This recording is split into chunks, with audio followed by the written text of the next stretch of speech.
Hello, Dense MC here with another Charlie's Angels summary and review. Broadcast on December 8, 1976, Consenting Adults is the 10th episode.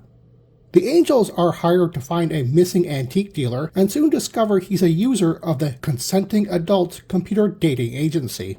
Jill and Bosley infiltrate the agency while Sabrina and Kelly keep an eye on the very suspicious lady the agency set the missing man up with. Soon the Angels are embroiled in an antique store robbery scheme and a crime boss looking for a very particular stolen item. Featuring in this episode is Dick Dinman playing Clifton Cunningham, the antiques dealer and smuggler, Laurette Spang as Tracy, the distracting Consenting Adults agency lady, G.W. Bailey as burglar number 1 Mumford, and Ward Wood as burglar number 2 Cooley. Also appearing is Audrey Christie as Clifton's eccentric mother, Maggie Cunningham, Alan Manson as racketeer Bialy, George Spurgados as Bialy's hitman Durand, and Jacqueline Smith's poodle Arthur makes the first of 4 appearances in the series. You can see him during Jill's skateboard chase.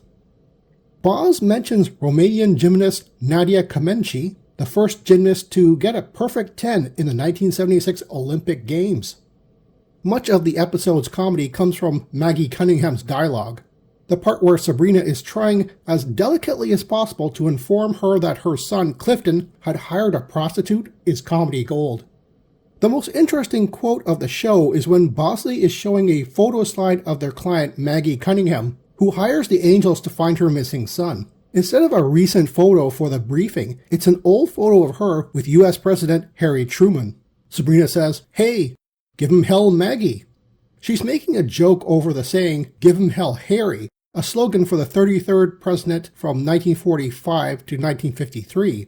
The writer of this episode, Les Carter, most likely put this in due to a popular movie about Harry Truman released in 1975, so it was still relevant at the time. The most interesting scene of the episode, while the climactic chase at the end is borderline comical, it's still intense. Jill on her skateboard being chased down by Durand in a stolen ice cream truck.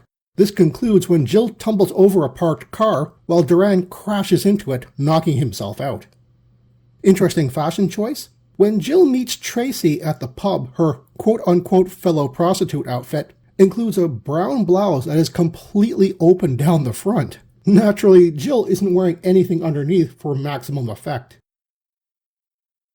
This one has a rather spicy title, but it's just the name of a dating service and doesn't factor too heavily in the story.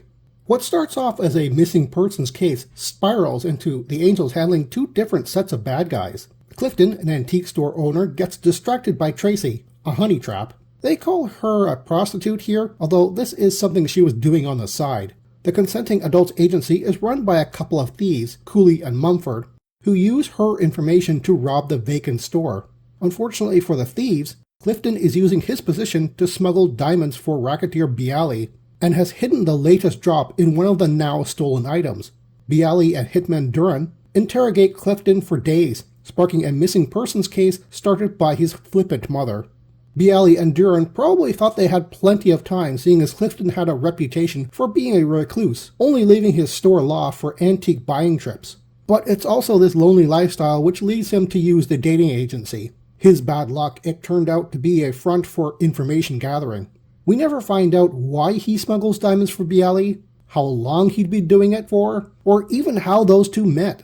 Considering the Angels and Bosley are tackling 2 criminal groups, one they plan thoroughly on, and one they have to speculate with, I'm glad Charlie didn't do any hand-holding. After working their sting on the 2 thieves, and following them to their warehouse of stolen goods, Sabrina is captured. No sooner do they start interrogating her, than Durand shows up after his boss finally gets Clifton to give up on Tracy, and thus the Consenting Adult scam. In an interesting mix of cold-bloodedness and professional pride, Durand unties Sabrina after killing the thieves and finding the diamonds before just leaving. In an interesting twist, it's the Angels who have to perform a little crime to solve the crime. It's now known that while laying low from the law, Bialy indulges in racing horse breeding and training. He is especially fond of his champion racehorse Khaki, so the Angels set out to steal it in exchange for Clifton and the diamonds. Here, I'm not sure if Bialy wouldn't have just released Clifton anyway. He kept his word about releasing Tracy. And why are the angels bothering with recovering diamonds? While altruistic, it seems handing the evidence gathered so far to the authorities would have been more realistic.